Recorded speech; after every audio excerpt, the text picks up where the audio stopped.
celebration with family and enjoying the good weather over the weekend. Maybe at the beach, certainly safely with masks if you went out into public or onto the boardwalk and on the beaches here in Delaware. You'll remember our last conversation and press conference, we decided to continue to stay into phase 2 of our reopening statewide and not move into phase 3 because of an uptick in positive cases that we were seeing along eastern Sussex beach communities in the bar and restaurant hospitality, among bar, restaurant and hospitality workers. And so over the last 2 weeks, we've done over 4,000 tests.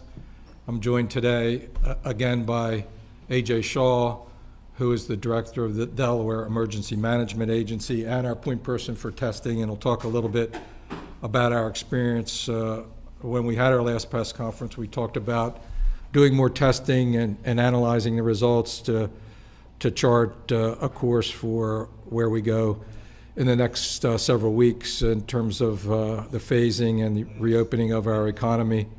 We're also joined by Dr. Rattay, Karyl Rattay, the director of the Division of Public Health, and certainly her team remains vigilant on the ground, working with us and analyzing the data as it comes in. We've ramped up testing significantly across Delaware, and I want to thank all Delawareans who availed themselves to it. I get texts and emails all the time about how easy it was to do and how good people feel when they get that negative results back. It certainly helps us to know where the spread is occurring and to get our focus on different areas of our state in terms of enforcement, in terms of focus on extra testing as we've been doing in the beach communities. And our target has been to keep our percent positive cases below 5%. I think it was identified as a World Health Organization metric that's a target. And we're just kind of right on the border. You'll see as we go through the data, about 5.3% on an averaging 5 days. It does spike up and down depending on the site.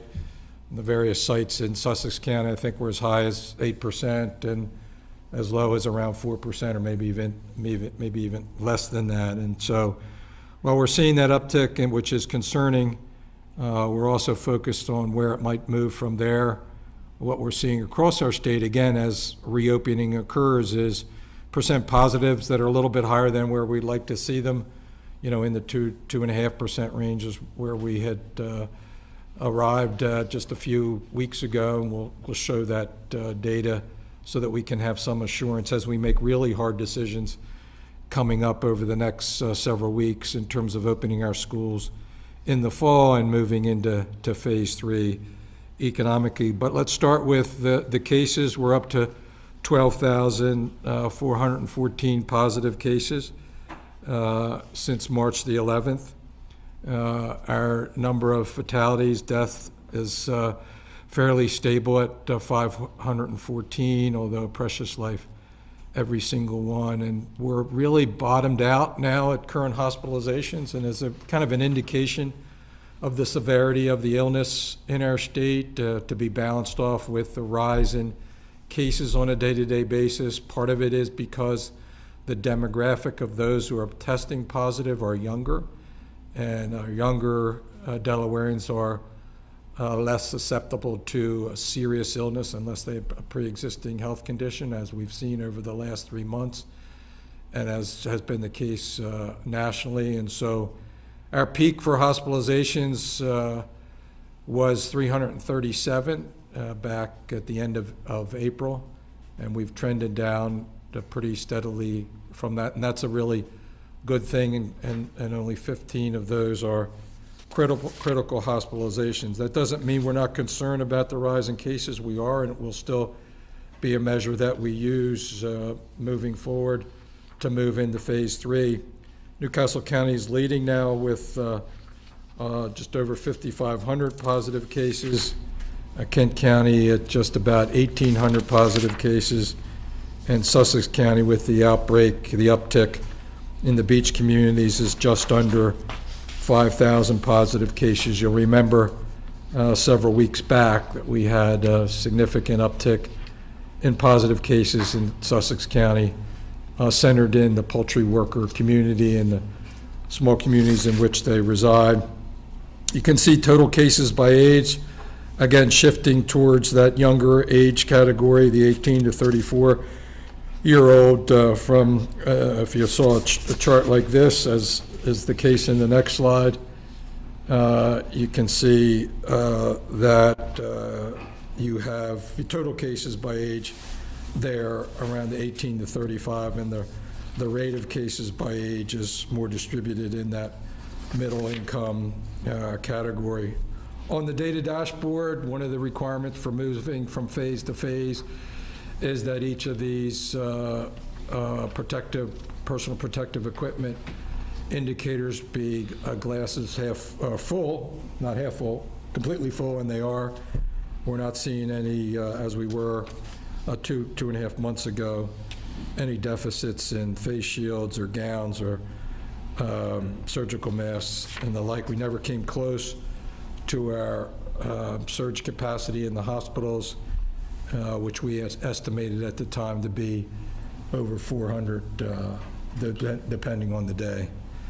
So here's our COVID-19 dashboard for the last 14 days, and if you look at the two on the top row, top left, are the hospitalization numbers, current hospitalizations, which is trending down to 56 today, and the new admissions, which tends to go up and down, but is certainly on a downward trend. You had a significant decline over July 4th weekend, and then, as most is often the case with emergency room admissions, an uptick after the holiday. So the two that we're concerned about are the percent positive. We're a little bit over at 5.3%, our target of 5%, and it's pretty steady. A little bit of a downward trajectory there, but we'd like to be lower than where we are. And then new positive cases, you can see up and down on a day-to-day basis based on testing, but certainly increasing. And at 107, we're a little bit over 10 per 100,000, which is a target that we'll talk about in a few minutes. You can see there the graph of flu-like symptoms, COVID-19 emergency room symptoms, is kind of the classic peak and decline that we've actually seen with cases and the like. In terms of cumulative cases, we had a nice flattening out there for a time being over the last week or so.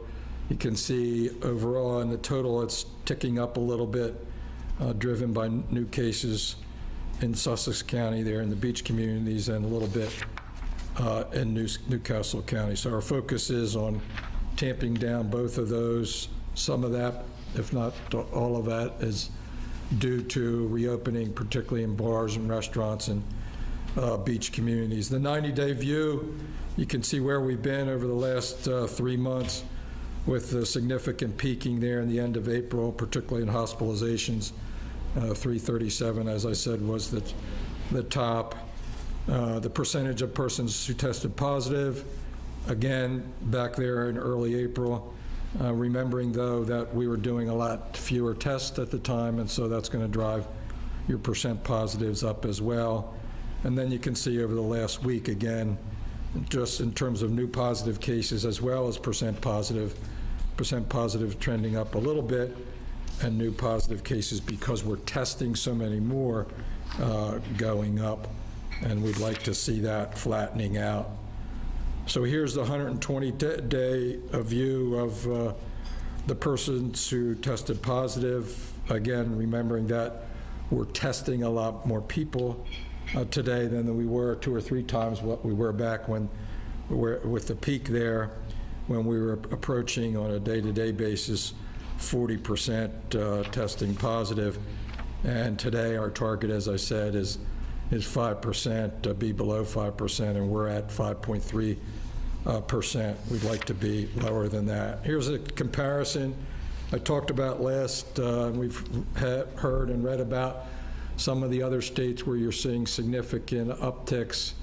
And you know, I mentioned last week, I don't want to be in a category with these other states. There we are at 5.3%, Arizona 25.3% positive, Florida 18.7%, South Carolina 16.6%, Mississippi and Texas.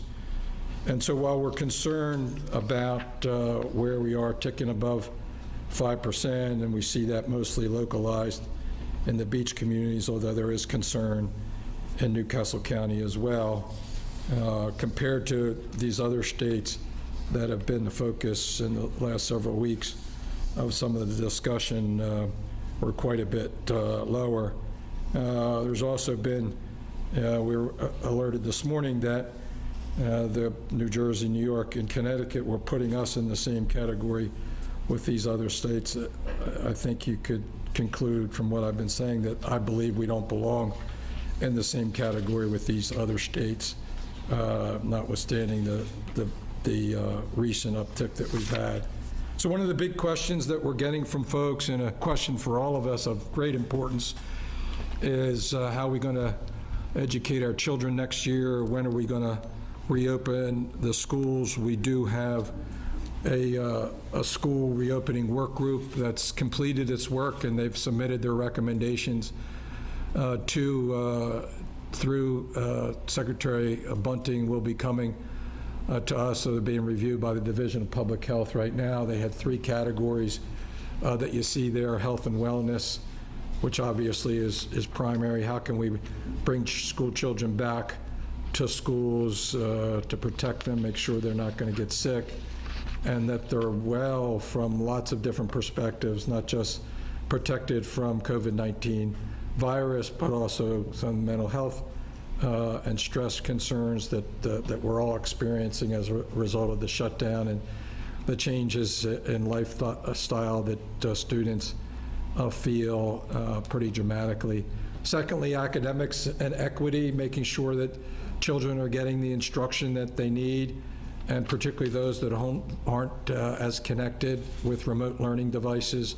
The school districts have really done a good job, I think, over the last several months in making that connectivity available with equipment, with devices. And then the question is whether or not the students are getting the instruction they needed. How do we move into an in-person arrangement, because that's the most important and most effective. And then operations and services in terms of feeding children. Transportation, when you think about it, gets to be a really big issue. We pile all the children into buses. It's hard to distance them, and putting them in classrooms and serving them lunch as they move through their school building. So lots of very challenging issues to think through, and I've got a really good team of superintendents, of teachers, and others involved in our educational process here that have been looking at this question and making recommendations. So we expect those recommendations to be evaluated by the Division of Public Health and come to us for communications with the school superintendents. So our goal is to get as much in-person instruction as possible, but to do it in a way that's safe.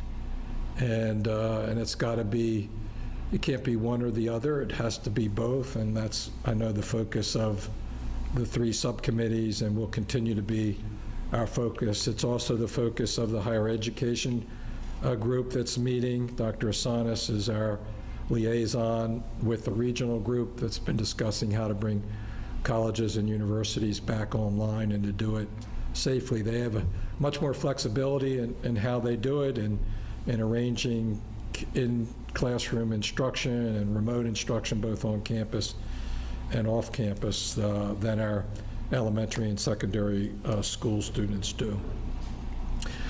So with that, I'm going to turn it over to Dr. Rattay to talk a little bit more about what we've been seeing in terms of the testing and some other things. I know we are seeing, after we raised the red flag on people getting a little bit complacent with respect to mask wearing and with respect to social distancing. Just anecdotally, as I circulate in the community, I see more people wearing masks, still a lot of people that don't. And I see folks that are more conscious. Certainly our retail establishments are more conscious, and they have better signage, they have better markings on the floor in terms of 6 feet distancing. I guess one of the more disturbing things is the debate over wearing masks. One of the things that's very clear since the beginning, the advice from the CDC and from our public health professionals has increasingly been that wearing a face covering or a mask is one of the most important, if not the most important, that each individual can do to protect mostly others, but also to protect themselves from the respiratory particles that you give off when you're, and particularly if you're shedding the virus and the danger that poses for others. So don't make it a political statement one way or the other. Just wear a mask to protect your family, to protect your elderly relatives and neighbors and friends, and to protect yourself. And when you think about it, if we're able to, it's probably the most important thing each of us can do to start to press down that curve now that we're not using, shutdowns and business closings to do it. Now we need to have other tools, and wearing a mask is one of those tools. And I think for us, the challenge is to get that message out without making it a political statement. It's really just a statement of what you can do to help flatten the curve, to help us move to phase 3, to help us keep our community safe, and to keep each Delawarean safe as well. So Dr. Rattay? Great, thank you so much, Governor. So I'm going to start by talking a little bit about what's going on in the beaches. And in addition to what Governor Carney just mentioned about face coverings and social distancing being such incredibly important tools, what we've been talking about for quite some time, testing, case investigation, isolation, and quarantine are also incredibly important tools in our toolbox. And so as we have addressed in the last few weeks, we started by learning about some clusters related to Senior Beach Week, and then we became more aware of employees downstate at the beach area becoming ill, including some lifeguards. And when I say ill, I mean some were with symptoms, but many who were being found to be testing positive. And so, I'm really proud. I think we're really proud of how everyone came together in the beach area over the past few weeks. So I wanted to start with just showing on the next slide a map of Delaware, which comes from My Healthy Community. And for quite some time, our hot spots, our hottest spots had been the Milford, Georgetown area related to the poultry plant hotspot that we were addressing. Now, in the last week, if you've been looking at 19971, which is Rehoboth and Dewey zip code, we've seen that become darker. So, we first heard the stories and saw some positive cases through case investigation and contact tracing, became more aware, and since have done significant increased testing, which I'm going to talk about more, and you can see, how that became darker. So in really an 8-day period of time, thanks to AJ and his team and some of the public health folks, as well as BB Hospital, other partners like the Restaurant Association, the Delaware Restaurant Association, and Delaware Restaurants, a number of people were tested in the beach area. So over 4,000 tests took place over 4 major testing events, as well as some smaller events like testing of lifeguards and others. And we saw out of that testing 264 positive tests, and that's a positivity or percent positive rate of 6.34. Now, a couple things I want to mention. And first of all, identifying those 264 positive cases, many asymptomatic, means then that's the opportunity to use those tools of quarantine and more investigation, isolation, to really keep those who might be spreading away from others. And this is really how you go about, being proactive and identifying an outbreak situation and really getting on top of it. So a 6.3% positive rate is higher than the 5% the WHO mentioned, but it also shows us, with all the testing that was done, we were able to identify a number of positive cases in the beach area, and take the mitigation approaches that are necessary to address this situation. So again, testing, it's really such an important tool, and we're certainly not saying at this point we're out of the woods as it relates to the beach-related outbreak.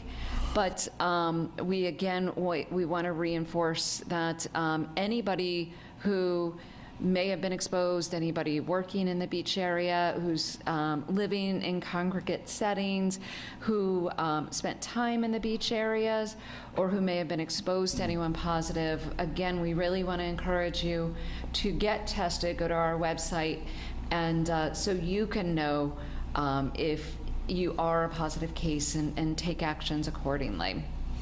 On the next slide, I want to pivot to enforcement, which is something that we've talked about over the last few weeks.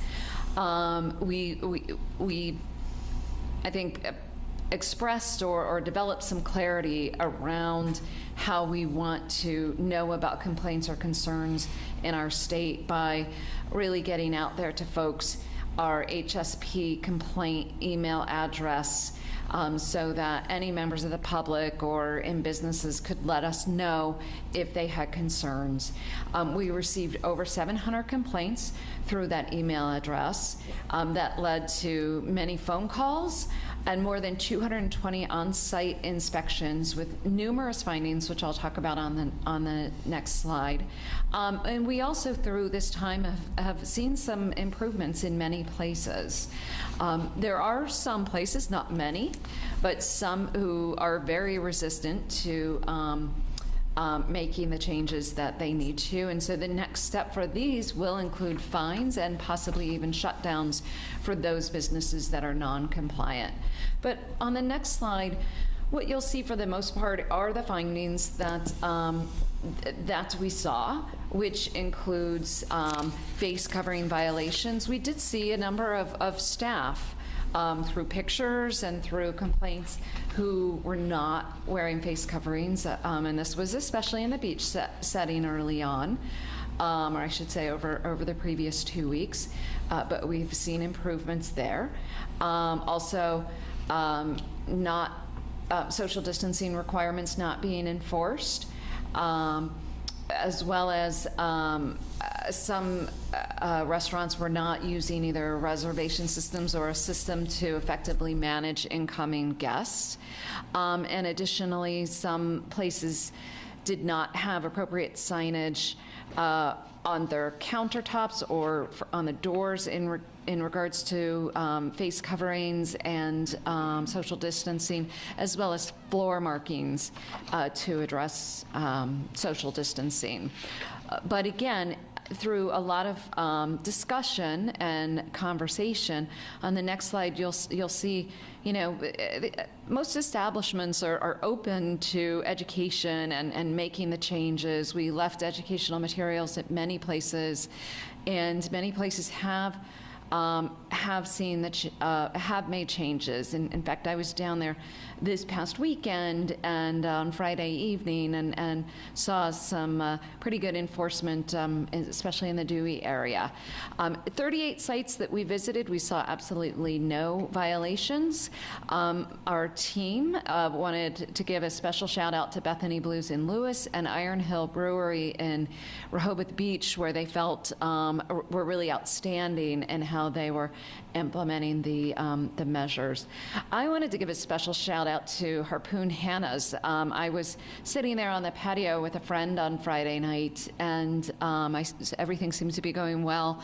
And then suddenly at the table next to us, there were about 20 people who were standing around, came up to hug their friends, and suddenly there was a party going on next to us. And the manager there, Mike, very quickly responded and got those individuals who were not seated out of the area. And I was just really impressed with how quickly he responded. He did not know who I was. I was just really there as a basic Delawarean, and but I wanted to certainly give him a shout out for taking that response. We know that this is not easy for restaurants and bars to really in many ways control the behaviors of their customers in ways that they have never ever conceived of before.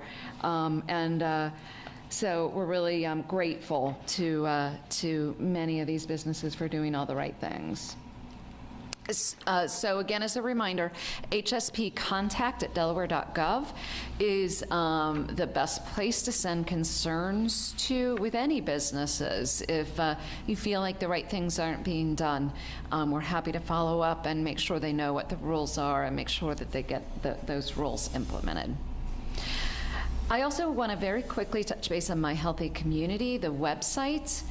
On the next slide, you'll see a screenshot of My Healthy Community, which the governor uses in his presentation every week. We provide a lot of different information on My Healthy Community. We have, since mid-March, been putting out daily press releases.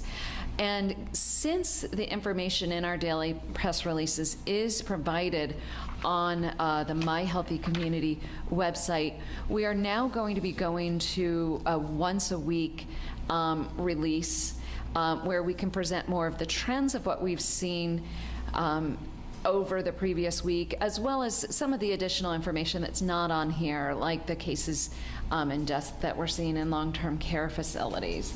We started in April with getting our data out on My Healthy Community. It is really important to us that we get the most information at the most granular level, so at the most local level that we can on My Healthy Community.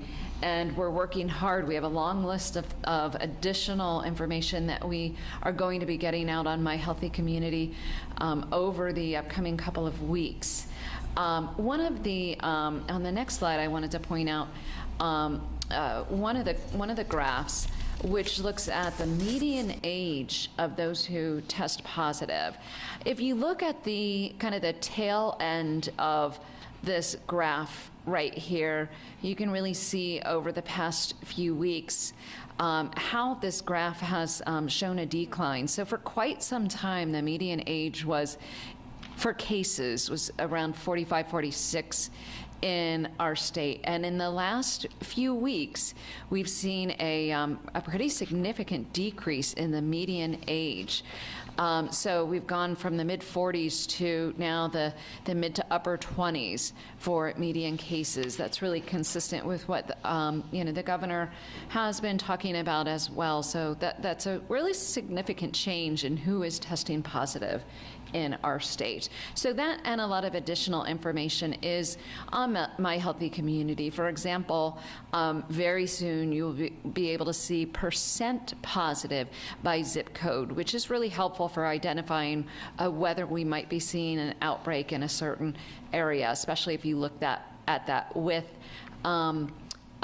case rates by zip code. So that will be making available to you, as well as some additional information, some additional graphs, We have a contact tracing dashboard that we hope to get up within the next 10 to 14 days as well. So we're going to continue to grow the information on My Healthy Community so that you continue to get as much information as possible.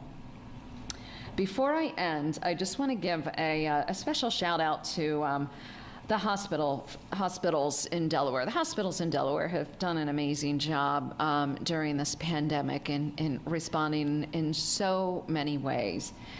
One of the things we've heard questions about and concerns about are their visitation policies in the hospitals.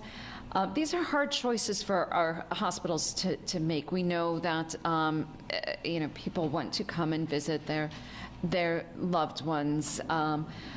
But these visitation policies are really important for preventing the spread of COVID within the hospital setting. We know those indoor settings are key areas where spread can take place. So we just really want to give a shout out of thanks for hospitals for making these tough decisions in limiting or restricting visitation to limit the spread of infection within the hospital setting.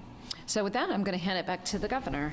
Thank you, Dr. Rattay. I just want to, again, encourage people to visit My Healthy Community website. You really get an opportunity to see a lot of data there. And in particular, you can connect by clicking on the tab Jump to Location, a zip code area, a geographic area, House or Senate district, just by clicking on that at the top of the page. So very helpful information. AJ Schall has been doing a great job as a point person, working with lots of partners. Matt Meyer, the county executive, and with churches, with local groups, so with businesses, with the hospitals, and really ramping up testing. Why don't you talk a little bit what we're doing? I mean, this is the way we're going to identify spread. We're going to try to get ahead of upticks like we're seeing in the beach communities and use to guide our actions going forward. No, absolutely. Thank you, sir, and good afternoon, everyone. So I believe about 2-3 weeks ago, I was sitting here at the press conference kind of, asking for people to come get tested, going to the testing website, identifying a place that's local and close to them, and scheduling an appointment. A few days later, Public Health and Dr. Rattay kind of threw the red flag, was seeing some positives coming out of Senior Week and some potential issues arising down in Sussex County. And over the last, I want to say, almost 14 days, we've had a much different, attendance at our testing sites, which is good. So yes, does that increase our numbers a little bit? Absolutely, but it helps us isolate and detect at the same time. So kind of give a quick recap of June. So over the course of the month, the state and then Newcastle County, under the assistance of Newcastle County paramedics and County Executive Meyer, have staffed 58 testing sites across the state and performed a little bit over 52,000 tests. This does not include sites that the hospital has done, tests that have been done at commercial labs that somebody might get a script from the doctor to get to, tests that have been run at the Division of Public Health Laboratory. This is just what we've done through our high throughput community events. So 52,000, I think if you went back a few months ago, I was going to tell you, I think we'd be hard to break 50,000 across the state, and I think we're going to come in over 60,000 by the time we add everything up. So definitely a good story here, and seeing a different reaction to this after the news that came out of Sussex County over the last 10 days or so. 18 communities testing locations this week, all at the de.gov Get Tested website. Has the locations. You can find something that's local to you. Today we did another about 1,200 down in Rehoboth at City Hall. We'll be in Laurel and Georgetown, and then some places in Newark later on this week. So again, going all around, there should be a location close to where you live or work over the next few days. Really encouraging people now to pre-register when they can in advance.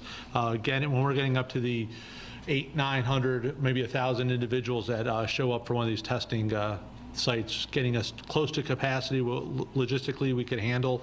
Plus we have to watch what we're sending to the lab each day as well.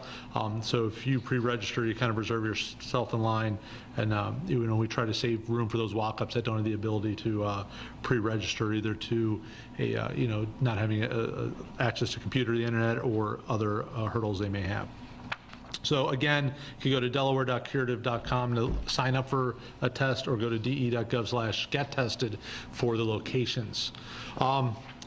Next thing I want to cover is really a partnership and something that I'm I think we need to address, and excited that we've been able to bring some added capacity here to the state, but in partnership with the Division of Substance Abuse and Mental Health. Last month, the Delaware Hope Line was open. This is a program that will allow counselors and crisis counselors to interact with citizens and residents of Delaware if they are finding hardships or concerns. There's a lot of uncertainty right now with the pandemic, whether it is because of jobs, whether it's because of a loved one that may be fighting COVID, or what Dr. Rattay just talked about, maybe somebody's in a hospital unrelated to COVID and a family member can't get in to see him because of some of those visitation restrictions right now. So help is here. The Hope Line is staffed by 50 licensed counselors. Again, a great job with the Division of Substance Abuse and Mental Health over at DHSS. You have 833-9-HOPE-DE is their line. There's also Spanish-speaking counselors and text options available as well. While I'm rounding stuff out here, I think we saw that we went into the dog days of summer over the last week. I think we all enjoy it. I know some people are down at the beach this weekend. This provides a different complexity for some of our vulnerable populations right now. Normally we get these heat waves. We're going to see 90s several days between now and middle of next week, it looks like. And usually what we've told our seniors or those maybe without air conditioning is, hey, go to the libraries, go to the mall, go to these public places where you could cool off because of air conditioning. COVID throws us a little curveball there. So here, really, there's two asks here. Check on your neighbors. If you have an elderly individual that may have, maybe their air conditioning not working or they don't have a fan, please check on them. Make sure you do that neighborly responsibility. The second thing is, if there is somebody that is running into an issue, whether it's they can't afford their bill, or they need to maybe get a fan or air conditioning, call United Way 211. We've used them as a great partner to align people with a number of services across our nonprofits, the state. Really want to make sure people aren't adding extra stress to themselves right now because of COVID, because they don't have air conditioning, or because they can't go somewhere else. So, like I said, we're going to have a little bit of a heat wave, and I'm sure it's not going to end right after next week, but it's something that definitely going to be a little bit different than we've seen in years past, because we can't have people go to the mall and just walk around, or the libraries have, reduced hours or services now. So definitely going to have to find a different way to make sure people stay safe. And please remember to hydrate. Lastly, Dr. Rattay talked about the hospitals, and I think I need to throw the kudos out to the public safety partners as well. Last 4 or 5 months, our public safety partners across the fire service, EMS, law enforcement, communications, and others have really had to quickly redefine how they do their job. The complexity of COVID through curveballs and different measures that they had to take. The average time of a EMS run became longer because of donning and doffing the gear, deconning the ambulances, the turnaround time at the hospitals, which put stress on the whole system. And then we talked about, what's happened in the last few weeks. Here's a picture of, really the great job our partners in Delaware did. There was a sad day down in South Bowers last week with drowning. A quick snapshot here of public safety partners from across the state and even Eastern Maryland that responded without hesitation to go down and help South Bowers locate a few drowning victims. But we had drownings this weekend. There's bad accidents. We're seeing EMS volume rising again. There's some shootings in locations across the state this weekend, and this is all stress. This is everything we talked about from our, from COVID to the summer to, the resiliency we've seen and the dedication we've seen from our public safety partners needs to be commended. So just a little thank you to them in some trying times, and we will get through this. And I think we have stuck together great as a state. And we need a few more months, and we'll get out of this. So, Governor, back to you. Yeah, so it's a great way to end the presentation with a salute and a thanks to our first responders, to law enforcement, to our EMS, to ambulance, to fire service personnel, with everything they do. We rely on them to keep us safe, whether it's from violence in our communities whether it's from the drownings, whether it's from the kinds of accidents that occur when folks are outside, whether it's from automobile accidents, the heat, or COVID-19 over the past 3+ months. We really do rely on those folks who are on the front lines on a day-to-day basis to keep us safe, and our folks in the hospitals and with public health. Now, as we turn our attention to the future, as we think about the conditions on the ground that make it possible for us to move to phase 3, which is what we're focused on. We're looking at just the data that you're seeing on the dashboard in terms of the number of new COVID-19 positive cases on a day-to-day basis, testing in our beach communities in a significant way to get our arms around that outbreak, whether it's in hospitality employees, whether it's among lifeguards on the beach, whether it's among people who are traveling in and out of Delaware from states within the region.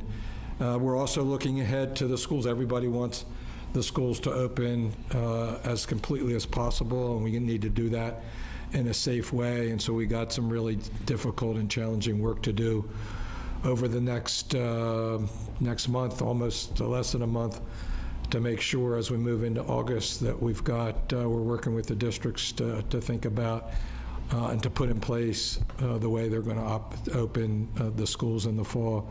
No more important thing that we do in state government than educate our children. So we're asking all Delawareans to continue to act with a sense of community, to be smart, to get tested, to wash your hands, to wear a face covering. If I can't say that often enough, how important it is for each of us to do that. It's also an indication of people being aware of the circumstances in which we find ourselves. So again, thanks to the media for coming. Meredith, I see you're up at the microphone with your questions. We have others that are pre-submitted. Thank you, Meredith. Governor, can you talk more about why you think Delaware should not be on New York and New Jersey's quarantine list? And have you been in touch with the governors of those states about why that was? Yeah, no, we were just alerted this morning to that. They have 2 criteria for identifying states, apparently. One, we're not even halfway there, the percent positive. I mentioned theirs is 10% positive. We're at 5.3 today.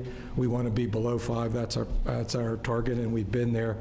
Most of you can see where everybody else is that's on that list. We're just not in the same league as these other folks with respect to that quarantine, travel quarantine. The other one, we're just kind of on the borderline, and we're on the borderline because we are actively testing into an area where there's an uptick. So the criteria is the number of new positive cases per 100,000. So that puts us at about 97 is the break-off point. You know, you could see from the numbers we're just a little bit above it. Some days we're below it. So I'm not sure where that puts us. So I don't want to be in that category. And my message is I don't want to be in that category, and that's why it's important for Delawareans to do what we can to make sure that we're not in that category. I don't believe we belong in that category at the same time because we're not, frankly, in the same ballpark as the other states that are identified similarly, and so I don't think that we should be singled out, certainly not by our partners in the region that we've tried to help when they needed our help. Have you talked to the governors about changing that? I have decision? not as yet, just got notice of it this morning, but I intend to. And has that changed any thinking on having a similar list here? I know that was, I believe, a thing at one time, but any change with who can come to the beaches? Yeah, even? so if you remember, we had a quarantine that didn't identify any state specifically, that just said an out-of-state quarantine for people coming to our states from other states. And it was for 2 reasons. It was back in March when we started, and it was after the really uncontrolled situation around St. Patrick's Day on the beaches in southern Delaware. And it was also because in Pennsylvania, they had different regulations around liquor, the availability of liquor stores, and they have a different system in Pennsylvania, so we found all kinds of people coming across the Delaware state line to those liquor stores on the border. And so it was really to try to, because both situations were out of control. There's nothing that I understand that any of these other states have identified as Delawareans being a problem at New Jersey beaches or New York beaches or anything. This was specifically identified at the issues that we were having there. So we thought about it when we saw this outbreak in Sussex County at the beaches, because so many of those people that go to the beaches are coming not so much from New Jersey, but from Pennsylvania and Maryland, Metro DC area, but decided that it wasn't as targeted enough as we wanted it. So instead, we stayed in phase 2, tried to manage states with better enforcement and more testing. We tested at hospitality, bar, restaurant establishments. We encouraged testing in those areas. We tested lifeguards. So we really leaned into the testing part. And of course, the messaging, Rehoboth in particular said, mask all the time when you're outside beaches and boardwalks. And so we kind of leaned into that and decided to do that in a targeted way, close the bars, which were the most out of control. So targeted, identify the problem, and come up with a solution that's targeted at the problem, as opposed to just some blanket quarantine. Will we do that in the future? I hope we don't have to address issues that we might have. I hope that this is the end of the uptick in the beach communities. It may or may not be. We're going to keep our eye on it intensely over the next through the summer, obviously. And with the press releases becoming weekly, will the dashboard still be updated daily, or is that also going to a weekly basis? No, that's updated daily. Great. Okay. We do every now and then, like there was one last week where there was a switch over with the contractor, and we make that people available because we have folks that look at it every day and notice some of these changes that are not consistent with what's happening on the ground. Hi, Governor. I'm not sure if when you said you're hoping not to go back to that, if you were talking about people self-quarantining when they come to Delaware? Yeah, that out-of-state travel quarantine, I hope that we don't have to go back to that.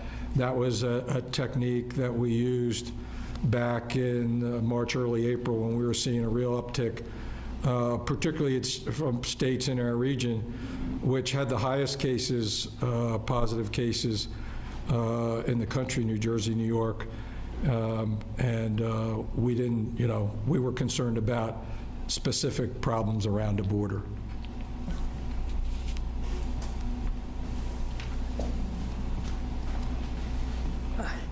Hi, Governor. Thanks.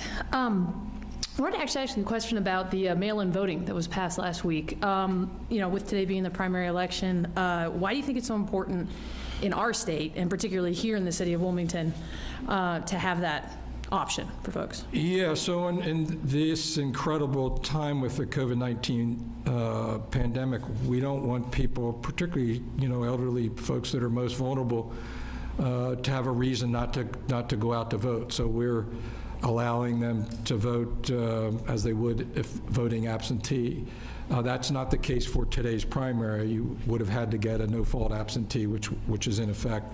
Legislature passed the vote by mail in the final days of its session. But the intent of it is to maximize the number of people that exercise the right to vote without putting their health and safety at risk. And a quick follow-up to that. Do you have any concerns, or have you heard any concerns regarding voter fraud or other possible issues with the mail-in voting? Yeah, I don't think that's going to be a problem. It's never been a problem in the past with absentee voting in our state. We've never really had a problem with voter fraud, period. There's a lot of talk about that, but I've never seen a lot of evidence that it occurs even in other places across our country. I'm very confident in our Department of Elections, Anthony Albens and his staff and what they do. I signed up to vote and voted absentee in the primary myself, and, they look at your license, and they make sure you are who you are. I'm the governor, and I was there giving it my license as it should be, and so I don't have that concern. I know people have articulated, but I don't think it's I want to be on the side of encouraging more people to vote, not making it harder for people to vote. Thank you. So we do have a number of questions that were pre-submitted, as we do each week. All right, this first question is from Melanie Metzner at WRD, and we had several similar questions. Is there any indication that we would have to roll back to phase 1, or that businesses allowed to reopen would have to close back up? Well, we did have that with respect to bars just a week or so ago as a result of the uptick in cases that were connected with bars and hospitality in the beach community, and it was targeted just for the beach community. I don't want to move back to phase 1. I don't want to be on that list of folks with the percent positives well over 5%. I want to be under 5%. I want to be testing where we have concern that there might be outbreak. I want to be testing across our state so we know that the spread is tamped down everywhere. I want people to be wearing masks and protecting themselves and their neighbors. I do not want to go backwards. And I think it would take something really dramatic to do that. I've said all along that we need to have a healthy community and a healthy economy. It's not an either-or proposition, and they have to come at the same time. And a healthy economy really needs to be built on top of a healthy community, and that's the way we're going to continue to proceed. We're going to really work hard, and I frankly have confidence in Delawareans that they will step up to the plate and protect themselves and their neighbor, that they will focus on making sure that that number's below 5%, and we'll do what's necessary to get there. We need to look ahead towards the fall and the reopening of the schools and how we can do that safely and protecting students and teachers and parents. This question is also from Mallory Metzner at WRD. Many businesses in the beach area claim this was the worst 4th of July for business turnout ever. How do you think it went overall?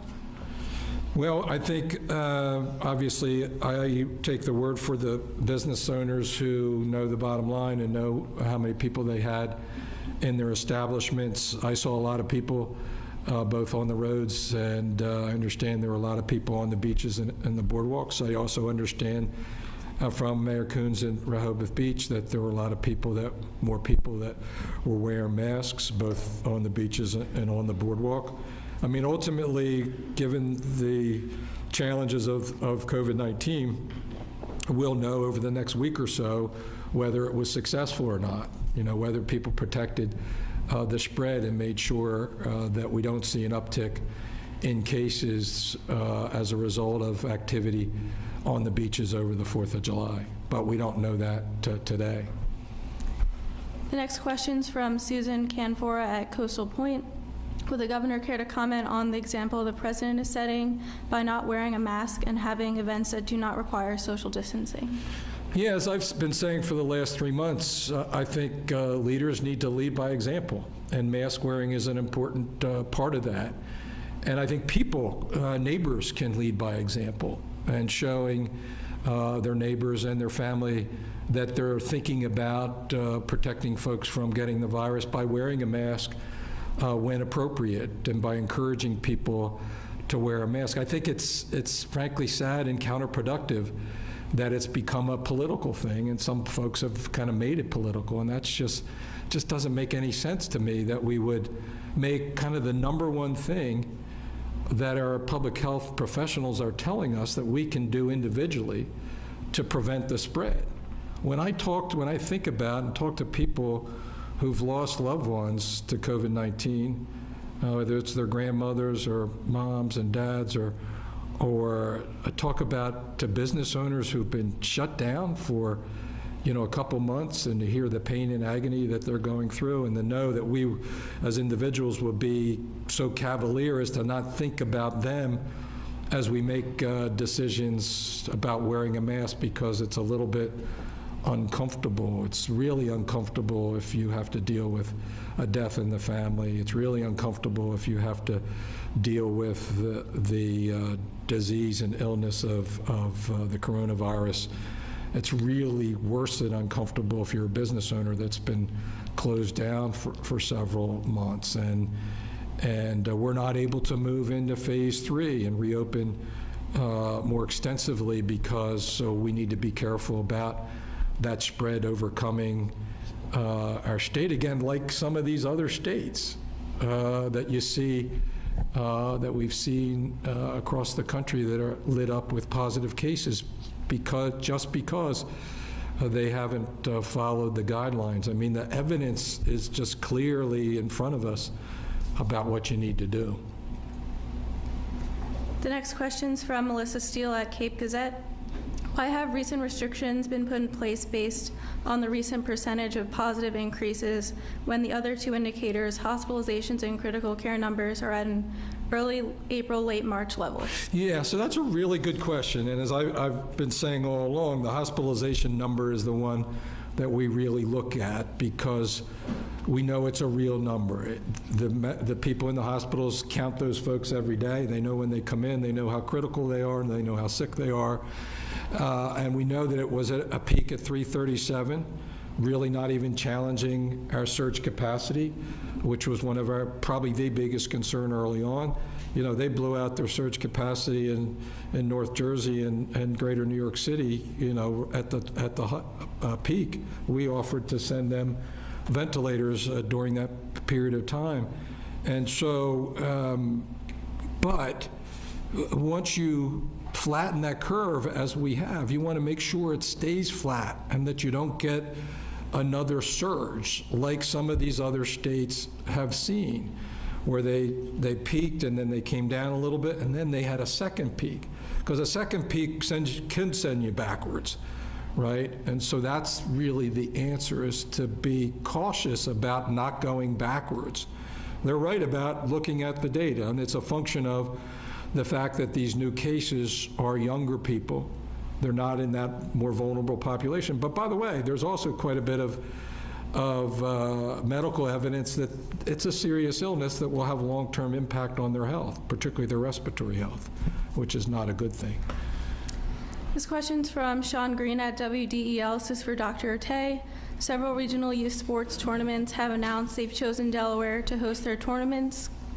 What is the state doing to try to arrest the concerns from these out-of-state families that Delaware is a safe option for these events? Yeah, that's a great question. And we've talked a bit about youth sports here at our press briefings. And we've spent a lot of time and had discussions with, you know, national experts and created guidance based on what we think is the best expertise around how to safely support kids in athletics. Now, for the most part, most all sports and tournaments right now are outdoors, which we know is a positive, right? But we also know it's very important that many other restrictions or limitations be in place to help kids and families, people who attend these tournaments, to be safe. So, you know, as we continue to talk about face coverings, especially for the adults, but for kids when they are not engaged in aerobic activity, social distancing for all, except when kids are engaged in their competition, you know, we're monitoring closely, but it's really important that those event organizers, those who are managing tournaments, make sure that they do absolutely everything possible to ensure that the families, that the individuals, that the youth that are coming for these tournaments are doing all the right things in social distancing and face covering and abiding by the specific recommendations that we have in our guidance. So I encourage folks to go to our guidance on youth sports. Again, we put a lot of time and attention into some details there to ensure that kids are safe. And again, we believe that this is a good balance to allowing kids to go back into their sports and to do it as safely as possible.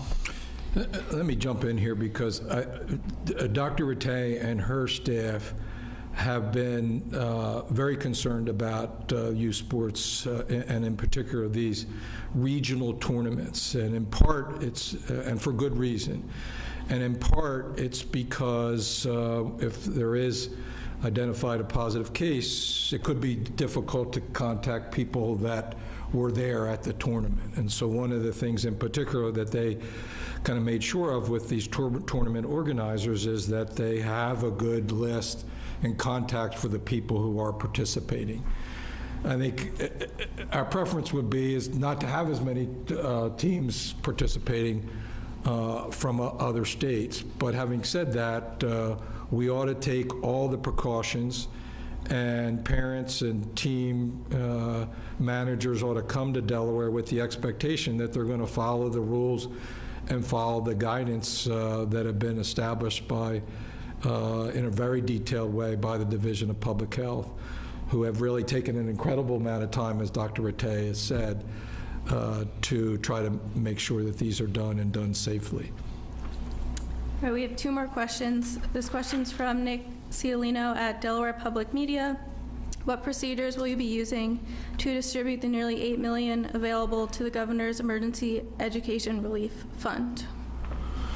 So I think in total, the state of Delaware gets from the Federal CARES Act over $40 million for education, right, for returning to school mostly. Most of that money, close to $40 million of it, goes directly to school districts on a formula basis in terms of the number of students. There's also a pot of money, of funds, that goes to the states, to Governor's office to be distributed to the district, and that's around $8 million. There might be some additional money that we're going to add to that. And so for us, it'll be, we'll ask the districts to make application for those funds to try to identify areas of particular concern, connectivity, social emotional learning opportunities, instructional techniques with respect to remote learning, equities, issues that involve equity students that will have more difficulty with connectivity and learning under kind of the new set of arrangements. And so there'll be criteria there, objective criteria that districts will meet to try to meet their own needs, because every district is very different, frankly. We will use some of that to augment our opportunity funding, which specifically goes to districts based on the number of children that they have from disadvantaged backgrounds. All right, this is the last question. During this briefing, WDEL reported that longtime radio newsman Alan Ludell has passed away. We've had several local reporters ask for your reaction to Alan's passing. Well, I'm very sad to hear that Alan has passed away. I tell people that in my 30 years of public service, I've developed a list, just a personal list of good guys and gals, people that were really good to work with. Alan was one of those guys who knew the issues in a very detailed kind of way. He was always very fair about his questions. He always covered his subject matter in a way that most reporters didn't.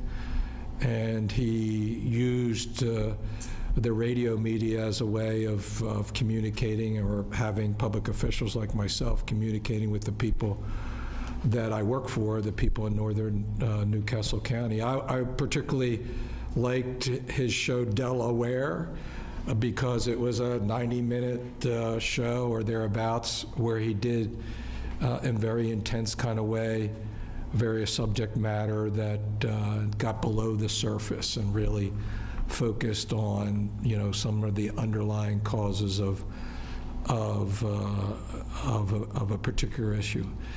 And he was just a really interesting guy, and a